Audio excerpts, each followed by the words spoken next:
2 nights ago, I woke up at about 4 a.m. and rolled over to my right towards my boyfriend. He's almost always on call for work, so it's a habit to check and see if he's still home when I wake up. He was still home, but not in the bed. Instead, he was sitting completely still on the floor on his side of the bed, which startled me. It was dark, and there was light coming through the window behind him, so all I could see was his shadow. He was facing the bed and it looked like he was wrapped up in a blanket. I couldn't see his eyes, but he didn't appear to be looking at me. It seemed like he was just staring across the room. I hate scary movies and he loves to make me watch them with him. He knows the scene in Paranormal Activity where the woman is standing over the bed really freaks me out. So I figured he was either messing with me or sleepwalking. I called out his name. He abruptly snapped his head to the left to look at me.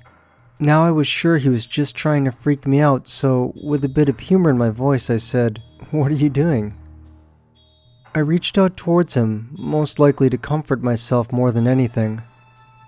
My arms weren't long enough to reach him, but as I lowered my arm, my hand stopped short of the mattress.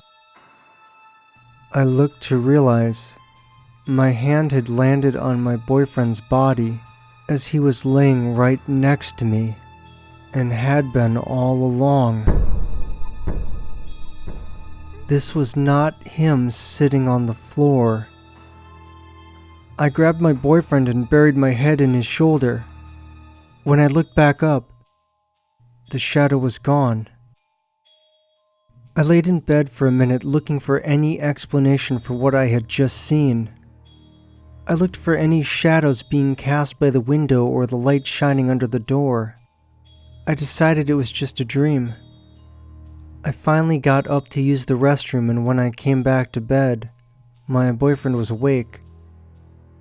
I told him I had a bad dream, and when I told him what happened, I felt the hair raise on his arms. As he told me he had heard me ask what he was doing. I have never experienced anything like this before, and I can't wrap my head around what it could possibly want. Obviously, this being my first time with something like this, I was terrified. But the shadow didn't seem evil. It seemed curious and more scared than I was. My boyfriend was called into work about an hour after this happened. I couldn't sleep in the bed without him there. The couch was a bit better, but I'm still terrified. I only slept about 3 hours last night and left the lights on all night, constantly afraid to open my eyes and see something sitting by my bed. My boyfriend always wants to sleep with the light on. Maybe this is why.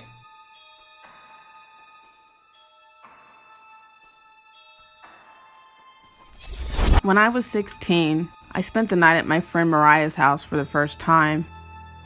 I was kind of a nerd in school and didn't have too many friends, and neither did Mariah.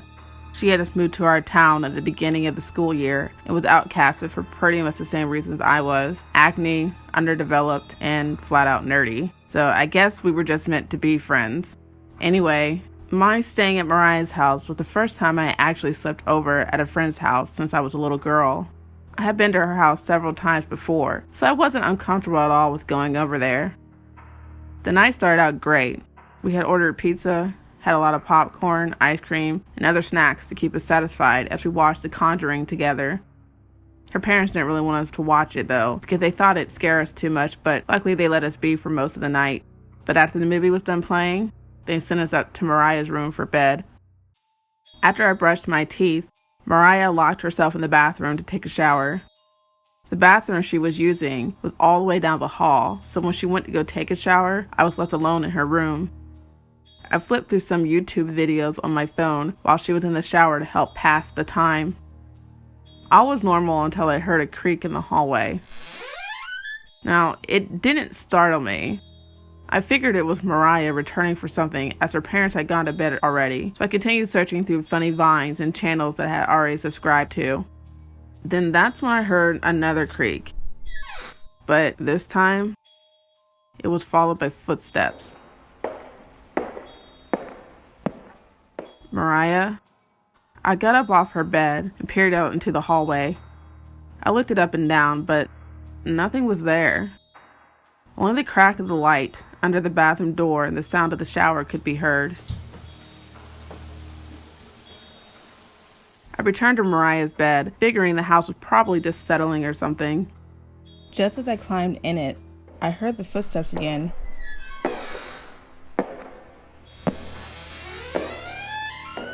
They were heavy and slow, causing the floor to creak. I got up again and looked back into the hallway, but again, it was dark and motionless. Now I was starting to get scared. It's one thing to hear creaking, but now the footsteps were heavier and louder than before. And just before I could get back to bed, I heard the steps again. This time, they were closer.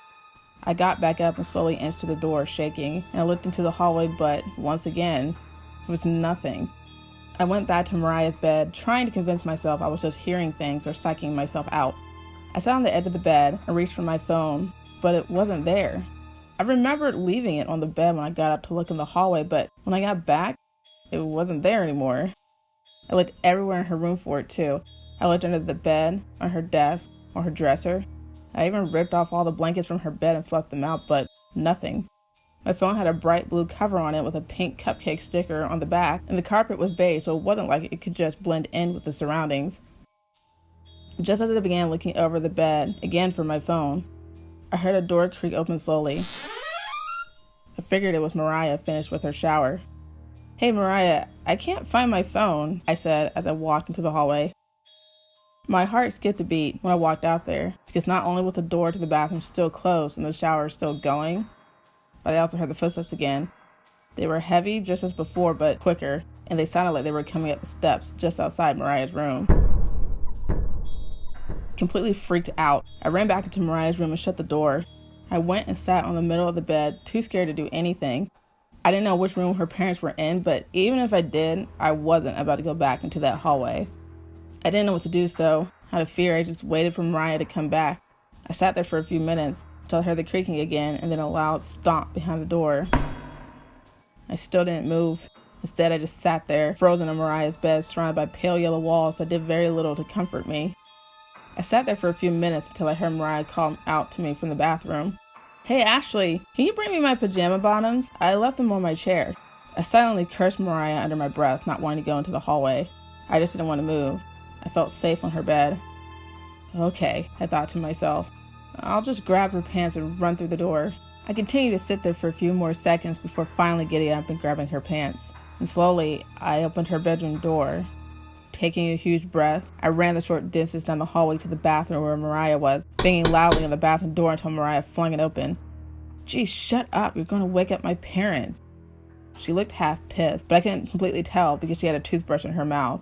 She slipped on her pants and spat the toothpaste out in the sink before getting a good look at me. "Wow, you look a mess. I didn't think the movie was that scary." She began brushing her hair out in the mirror. I had enough scares from one night and frankly just didn't have the energy to argue with her. Whatever, come on, let's just go back to bed. I turned to go with Mariah behind me. "Wait, don't forget your phone." I stopped dead in my tracks and looked back at Mariah. "What are you talking about?" "Your phone." Mariah pointed to the sink counter, and sure enough, behind Mariah was my phone, Bloomfield case and all. I could feel all the color drain from my face, and suddenly, I felt lightheaded. I didn't sleep that well that night either, even though Mariah was knocked out cold. I requested that she sleep on the side of the bed closest to the door, and I kept the pillow over my eyes all night and had my headphones playing to make sure I didn't hear any more creepy noises. We were supposed to go to the mall after breakfast in the morning, but I told her I wasn't feeling well and instead went home. Mariah and I are still friends, but although I've been back at her house since, I've never spent the night again.